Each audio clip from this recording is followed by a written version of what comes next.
नमस्कार दोस्तों, स्वागत है आपका हमारे YouTube चैनल में एक बार फिर से तहे दिल से। दोस्तों, मैं आशा करती हूँ कि वीडियो आपको पसंद आती होगी और समझ में भी आती होगी।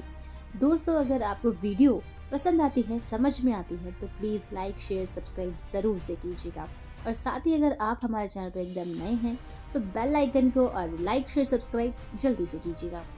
दोस्तों, ये वीडियोज़ हम बहुत ही ज़्यादा मेहनत से बनाते हैं और आप लोगों के लिए किताबी भाषा से अलग वीडियोज़ लेकर आते हैं ताकि आपको समझ में जल्दी आ सके। तो सेक्शन 2 के फर्स्ट और सेकंड पार्ट में ऑलरेडी पोस्ट कर चुकी हूँ यूट्यूब पर अपने, तो आप जाके चेकआउट कर लीजिएगा।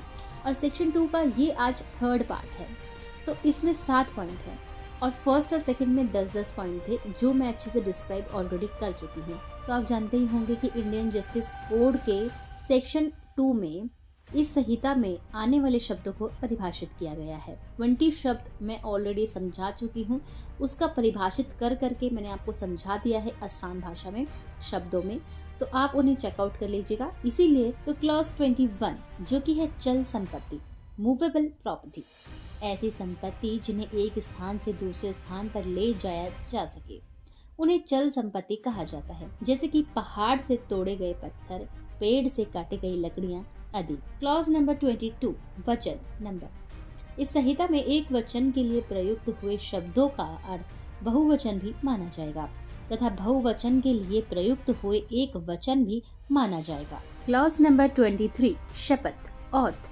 शपथ का मतलब लोक सेवक के सामने सत्यनिष्ठा वचन के लिए ली गई प्रतिज्ञा है जिसका उपयोग कोर्ट में सबूत के लिए उपयोग किया जा सकता है। क्लॉज नंबर 24 अपराध ऑफेंस।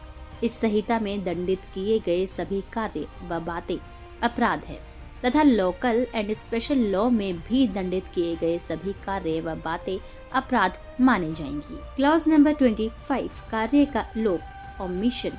कानून द्वारा निर्देशित कार्य को ना करना कार्य का लोप माना जाता है और ऐसा करना इस संहिता में अपराध माना गया है, जैसे कि एसएचओ के द्वारा किसी पीड़ित की एफआईआर ना लिखना।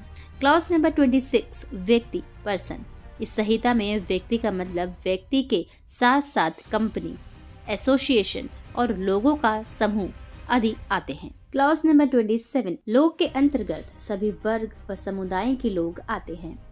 तो थैंक्स फॉर वॉचिंग गाइज। उम्मीद करती हूँ कि वीडियो आपको पसंद आई होगी, समझ में आई होगी। अगर आपको कुछ भी नहीं समझ में आता है तो प्लीज़ कमेंट करके आप मुझसे पूछ सकते हैं, मैं उसका आपको ज़रूर से आंसर करूँगी अगर मुझे आपका कमेंट समझ में आया तो। और अगर आपको सच में ही मुझे किसी भी लॉ से रिलेटेड या फिर कोई क्वेरी चाहिए तो आप मुझे मेल कर सकते हैं। मेरी इंस्टाग्राम आईडी पर भी आप मुझे मैसेज कर सकते हैं। तो आपके लिए 24 आवर्स मैं अवेलेबल हूँ। तो दोस्तों, बस मैं आपसे एक रिक्वेस्ट कर रही हूँ कि अगर मैं आपको फ्री में एक ऐसी नॉलेज प्रोवाइड कर रही हूँ जो आपको समझ में आ रही है, पसंद आ रही है, तो दोस्तों बस आप मुझे सपोर्ट कीजिए ताकि मैं आपके लिए ऐसे ही वीडियोस लेके आती रही हूँ।